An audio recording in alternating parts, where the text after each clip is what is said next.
ଗଛ ନ ଲଗେଇଲେ କଣ ଅସୁବିଧା ହବ ଆସନ୍ତୁ ଆଜି ଜାଣି। ବର୍ଷା କୁଲର ସଫା କଥା କହିଥିଲେ କରୁଛ ନା ନାଇଁ?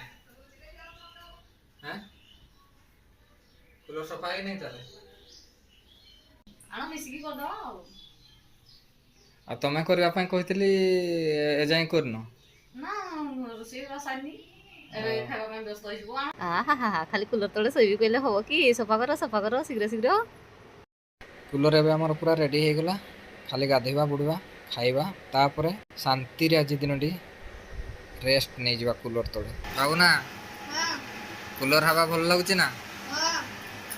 ଆଉ ବାବୁନା ଦେଖନ୍ତୁ କୁଲର ହାୱାରେ ପୁରା ନାଚି ଡେଗି ବୁଲୁଛି ଆଉ କୁଲର ହାवा ଖାଇବା ପାଇଁ। ଆଉ ଆମେ ତ ଗଛ ଲଗାଇବା ନାହିଁ, ତେଣୁକରି ଆମକୁ ଏଇଗୁଡ଼ା ଦରକାର ପଡ଼ିବ। ଆଉ ଯଦି ଗଛ ଲଗାଇବା ତାହେଲେ ଏଗୁଡ଼ା ବି ଦରକାର ପଡ଼ିବନି। ନିହାତି ଗଛ ଲଗାନ୍ତୁ, ଜୀବନ ବଞ୍ଚ। ଯଦି ଭିଡ଼ିଓଟି ଭଲ ଲାଗିଥାଏ ତାହେଲେ ଲାଇକ୍ କମେଣ୍ଟ ସେୟାର ସବସ୍କ୍ରାଇବ୍ ନିହାତି କରିବେ। ଆଗାମୀ ଦିନରେ ପ୍ରଥମରେ ଆପଣଙ୍କ ପାଖକୁ ଭିଡ଼ିଓ ପହଞ୍ଚିବ। ଆଉ ନିହାତି ଆପଣମାନଙ୍କର ଯଦି ସପୋର୍ଟ ରହେ ଏମିତି କିଛି ନୂଆ ନୂଆ ଟ୍ରାଭେଲ୍ ସର୍ଟ ଭିଡ଼ିଓ ନେଇକି ଆପଣମାନଙ୍କ ଜରିଆକୁ ଆସିବି। ଆଉ ନୂଆ କରି ଯେହେତୁ ୟୁଟ୍ୟୁବରେ ଜଏନ୍ ହେଇଛି ତ ଟିକେ ଟିକେ ଭୁଲ ବି ହେଇପାରେ, ଆପଣମାନଙ୍କର ଯଦି ସପୋର୍ଟ ରୁହେ ଭୁଲକୁ ସୁଧାରିବା ପାଇଁ ଚେଷ୍ଟା କରିବି। ଜୟ ଜଗନ୍ନାଥ।